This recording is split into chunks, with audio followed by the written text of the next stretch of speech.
Welcome to another edition of the Rap Soul Podcast. I am your boy, your host, 12 Kyle. I want to thank you all again for tuning in as you do each and every week. Again, this is the Rap Soul Podcast. This is the intersection where we have musical discussions about artists and music from the 80s, the 90s, and the 2000s when it comes to rap, soul, hip hop, and R&B. Simply put, this is the best music podcast that you've never heard until right now. So again, I want to thank you all for tuning in as you do each and every week. If you're watching on YouTube, thank you for watching as well.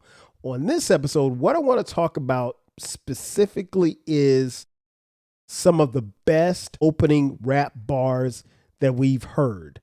And I labeled this one Volume 1 because this is going to be a series that we're going to do for a while here.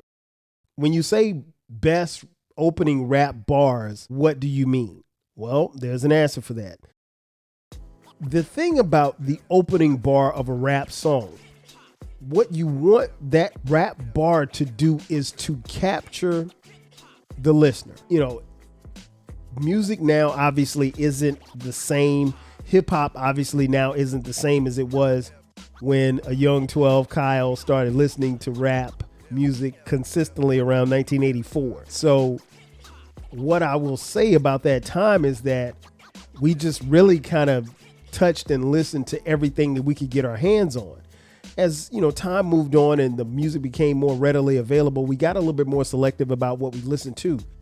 But the thing about it was that particularly in the 80s, you couldn't come whack. And the easiest way not to come whack is to get the listener's attention in the first bar that they dropped, the first couple of words that they said, whether or not it was, a lyric or if they were humming or whatever, the sounds that they were making, whatever they could produce vocally, that's what you wanted them to hear. And that's what kind of hooked you in.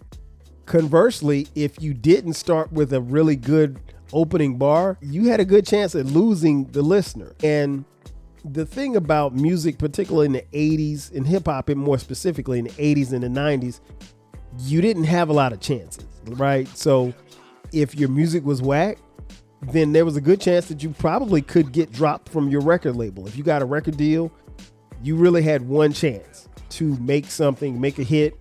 And if it didn't happen, then you may have been shown the door. Conversely, for the listener, it was incumbent upon us to gravitate to the music.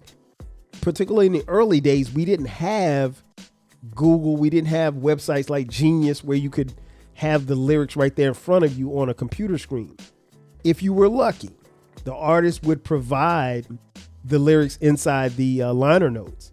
But every artist, depending on their label, depending on who they were, every artist didn't do that. And then especially once we got a little bit further into the mid to late 80s, into the early 90s, when we had a lot of profanity, record labels really wasn't just printing that stuff up because, it'd be cuss words everywhere. So yeah, you never knew. So really the way that you learned songs was to listen. If you didn't have the physical tape or what have you, you'd listen to the music over and over and over again.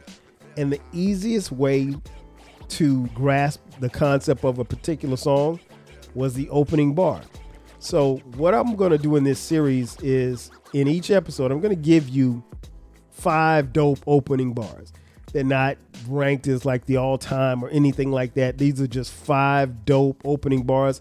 If you're a faithful listener and you want to submit some great opening bars, hey, I'll be down to talk about it.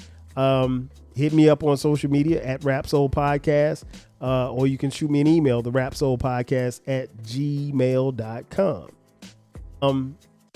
That being said, let me get started. And again, these are no particular order. Number 1, NWA, more specifically, the lyricist or the rapper was Eazy-E, and the song was called Boys in the Hood. The opening bar, cruising down the street in my 6'4". That's it. Listen, that bar became extremely popular and extremely quoted over a period of time, seemingly overnight. And what's interesting, at least for me, was by the time that I heard this bar, I had no idea who Eazy-E was. I had very little knowledge as to what NWA was, but it was a joint, and he caught me with that. Cruising down the street in my 6'4". I grew up in Florence, South Carolina. At the time that I heard NWA, I might have been 13, 14 years old. So I don't know what a 6'4" is. I mean, I could use context clues and know that it was a car, but you know, I didn't know the difference between a Buick and a 6'4" or a Toyota. I wasn't into cars. Unlike most little boys, I wasn't into cars like that. Like, I knew what a car was, but I mean, like, I couldn't tell you the flyest cars back then. But yeah. And if you saw the NWA movie Straight Outta Compton that came out a few years ago, I think it was 2014, I think. One of the more funnier scenes in the movie was how, because Eazy-E wasn't the rapper in the crew, he was the guy who financed NWA, how they made him say that line over and over and over and over again because he wasn't a rapper. So he just said it, cruising down the street in my 6'4". And Dre was like, no. Dr. Dre was like, no, you can't say it like that. You got to say it like, cruising down the street in my 6'4". And Eazy couldn't get it right. And so I can only imagine how that would have played out in a real studio in real time. You know, again, this is the 80s, so there was no cell phones, there was no cameras, there was no internet. So we don't have any actual video footage of this, but I'm sure it was quite comical. But that's one song, opening bar, everybody knows it. Cruising down the street in my 6'4", jocking the bitches, clocking the hoes, went to the park to get the scoop, knuckleheads out there cold shooting some hoops. Shout out to the late, great Eazy-E, Compton's own. Number 2, and again, these are no particular order. The artist, Eric B. and Rakim, the song, Paid in Full, and it starts off, thinking of a master plan. Listen, that bar still resonates to this day. I mean, like, if you want to know how much it resonates, if you're on social media, if you're on Twitter or Blue Sky or Threads, go wherever you're located. Just type in thinking of a master plan and hit ... I guarantee you the first comment that you'll get on your page is the next line. Because ain't nothing but sweat inside my hands. Rakim is recognized by a lot of people in hip hop circles as arguably the greatest MC of all time. He's known as the God MC. And so for him to produce an opening bar like that was clever. And he tells you, thinking of a master, he's talking about how he wants to get paid. He mentions in the song that he used to be a stick-up kid. So he's moving away from doing all of the devious things that he used to do, but he's thinking of a master plan as far as to how to get paid. And trust me, in 1987, in 1988, if you were of age, you needed money, you know, because Reaganomics was killing us all. You know, anybody that wanted to, you know, strive at that particular time, you know, you were thinking about getting paid. Now, personally for me, I was like 14, 15 years old, so I wasn't old enough to be getting paid. So yeah, Rakim at that time, to be able to be as dope as he was, to lead off a song, one of the lead songs off that album, arguably one of the greatest hip hop albums of all time, that's major. And I mean, it's a memorable line. And again, if you think I'm lying, just go to any page or just wherever you are right now. If you're around a bunch of people, just say, thinking of a master plan. And somebody's going to say, because ain't nothing but sweat inside my hands. And they'll probably finish the rest if they know the rest of the lyrics. So shout out to the God MC, Rakim Allah. Next up, number 3, the artist, LL Cool J. The song, Mama Said Knock You Out. Starts off, don't call it a comeback. Hey, man, that opening bar is very critical for LL because at the time, there were people who really questioned whether or not LL could make a comeback. LL had been riding high off the success of his first couple of albums, and then he dropped the Walking with the Panther album, and I think that was 89. And that album commercially was okay, I guess, but it wasn't vintage LL. It wasn't what the LL that we had known LL to be. I'll just put it like that. And some would say that LL had fallen off. And the one thing that you don't want The one thing that you don't want is to fall off. In hip hop circles, that is, it's like a death wish. You don't want to fall off as an MC. And so he begins that song, Mama Said Knock You Out, from the album Mama Said Knock You Out, which dropped in 1990. Don't call it a comeback, because people had said that LL he'd fallen off. So was this going to be his quote unquote comeback album? And so that's why he started the line off with his opening bar was, don't call it a comeback. And he subsequently said, I've been here for years. And that's true. LL had been around for a while. By this time, LL was almost 10 years in the game. So, he'd been around for 5, almost 6 years at this point. So, but even then, that's a long time to be in hip hop or rap. For him to drop that song and for that song to be as relevant as it was, and it actually fueled the album, it was a great opening bar. So shout out to Uncle L, the future of the funk. He did not call it a comeback. Next up, the group Run DMC. The song King of Rock. The song begins, I'm the king of rock, there is none higher.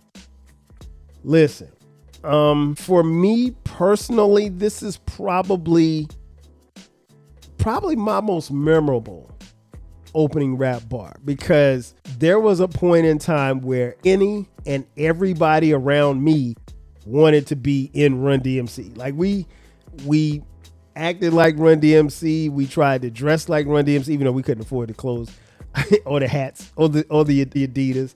But we want, because Run DMC was the definition of cool. Again, I grew up in Florence, South Carolina.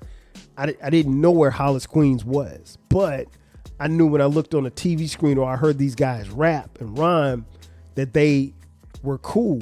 They looked cool, they acted cool, and their rhymes were cool. And he said, I'm the king of rock. There is none higher. Sucker MC should call me sire. To burn my kingdom, you must use fire. I won't stop rocking till I retire. Listen, that bar still goes hard to this day. Legendary opening bar from Run DMC. So salute to the kings of rock who kick down doors for everybody. And last but not least, as I mentioned, these are in no particular order. The song is called PSA. The artist is Jay-Z. And he simply says, after a piano riff, allow me to reintroduce myself. My name is Hove. Now, on the surface, it doesn't sound like much. I mean, it sounds like, he could be saying whatever is going to follow this. But at the time, and when you accompany that bar with the music from Just Blaze, listen, this song, I don't really know that you could understand the impact of this song unless you actually heard it somewhere, particularly in a club, because all you're going to hear is doom, doom, doom, doom, doom, doom.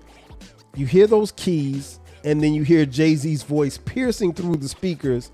Allow me to reintroduce myself. My name is Hove. H to the OV. I used to move snowflakes by the OZ. Even back then, you could call me CEO of the ROC, Hove. Yeah, man. I mean, that is a great opening bar. Like I said, if you haven't been in a club and heard that bar, I don't know that it would hit the same just listening to me say it. I mean, I'm sure most of you have heard that bar before. But nonetheless, man, shout out to Jay-Z. Great opening bar. In conclusion, this is what we're going to be doing. We're going to do these from time to time. Again, I actually, for this series, I will open the floor if you have some that you would like to nominate. I'm not going to tell you, I'm not going to tell you that all will be, used, but if you nominate some good ones, I'll use them. But I've got a list of a few for a couple of episodes. I've got at least probably about 5 episodes. No, I think I've probably got like 6 volumes already. So I've got 30 of them. So, and I'm sure if you do decide to submit some, we're probably going to have some duplicates. But yeah, on this, I just want to feature some great opening rap bars to some really dope songs. And I know you will be pleased and you will be entertained. And that's all we want to do here at the Rap Soul Podcast. Ladies and gentlemen, that's going to do it for me. Thanks again for checking out this edition of the Rap Soul Podcast. Be sure to subscribe to the podcast. We drop new episodes every Monday and every Friday at midnight. We're on YouTube as well. Check us out on YouTube where you can find all of our episodes as well. If you are interested in contributing to the show financially, hit us up on Cash App, $TWELVEKYLE. And we're on social media as well. Rap Soul Podcast, 12 Kyle, across the board. Again, that's going to do it for me. Thanks again for checking out this edition of the Rap Soul Podcast. I am your boy, 12 Kyle. I'll catch you guys next time. 5,000. Cheer.